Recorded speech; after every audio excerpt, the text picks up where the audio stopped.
जिल्हाधिकारी आशिमा मित्तल यांचा आमदार अर्जुन खोतकर यांनी केला सत्कार।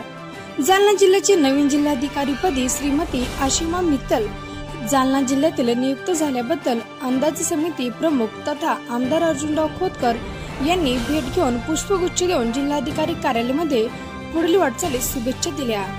यावेळी शिवसेना संपर्क प्रमुख पंडितदादा भुतेकर, शिवसेना जिल्हा प्रमुख भाऊसाहेब घुगे, सुभाष बोडके, बाबासाहेब चांद, भानुदास दिघे आदींची प्रमुख उपस्थिती होती। Bureau reporter Mahamaya news Jalna.